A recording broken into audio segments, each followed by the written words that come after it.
પણ બધાને મારી બે હાથ જોડીને વિનંતી કે તમારી બેન દીકરીનું મામેરું ભરવા આવ્યા છો એટલે એક દિવસ મારા માટે તકલીફ લેજો। હજુ આપણે અહીંથી રેલી રૂપે કલેક્ટર ઓફિસ સુધી રેલી ગાડીને ઉમેદવારી ફોર્મ ભરવા જવાનું છે। કેટલા બધા મારી હાથે આવશે? ઊંચો હાથ કરજો। બાપુ લડી લેવાની તૈયારીમાં છે।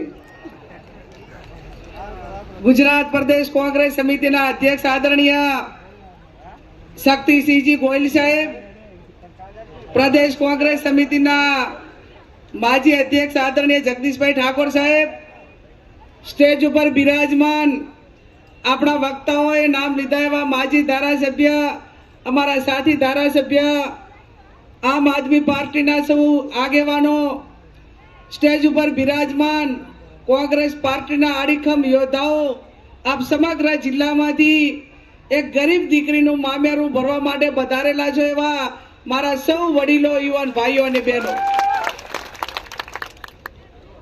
બધા વક્તાઓએ વાત કરી છે। સમગ્ર જિલ્લામાં છેલ્લા 1.5 મહિનાથી દરેક તાલુકાનો પ્રવાસ કર્યો છે।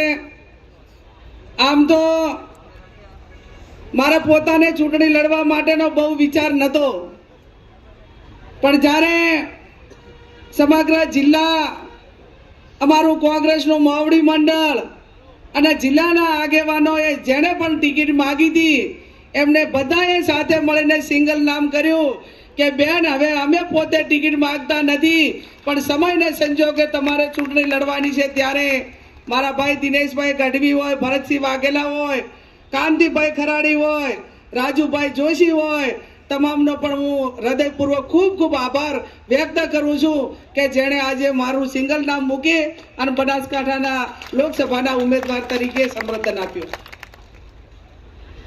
આજે સમગ્ર જિલ્લામાં વિવિધ પ્રશ્નો સાથે જ્યારે આપણે ચૂંટણી લડી રહ્યા છીએ ત્યારે કોંગ્રેસ પાર્ટીનો જે ચૂંટણી ઢંઢેરો હોય, જનસંખ્યા જે SC ST OBC વસ્તી ગણતરીની વાત હોય, જૂની પેન્શન યોજના હોય, વૃદ્ધો માટેની પેન્શન યોજના હોય, મારા પ્લસના કંપનીમાં જેણે રોકાણ કર્યું હતું અને 2014 થી જ્યારથી આ સરકાર આવી ત્યારે પ્લસના કસ્ટમરને પાછા નાણાં નથી મળતા એની વાત કરવાની હોય।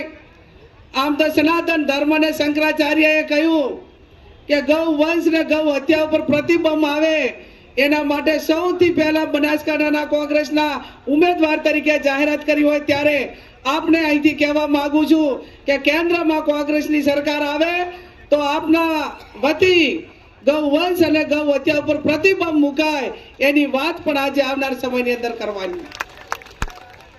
વડીલો, ઘણા બધા મુદ્દાઓ છે ત્યારે આશા વર્કર હોય, તેડાગર હોય, ભૂતકાળમાં જે જમીન માપણી ખોટી થઈ છે અને ખોટી માપણી પાછી રેગ્યુલર થાય એના માટેની વાત હોય, ખેડૂતોને પોષણ ભાવો મળે એના માટેની વાત હોય, નોકરિયાત માટે જૂની પેન્શન વીમા યોજના હોય, આદિવાસીઓને પોતાના અધિકારો આપવા માટેની વાત હોય ત્યારે આવા મુદ્દાઓ સાથે આપણે ચૂંટણી ઢંઢેરો લઈને લોકો વચ્ચે જવાનું છે।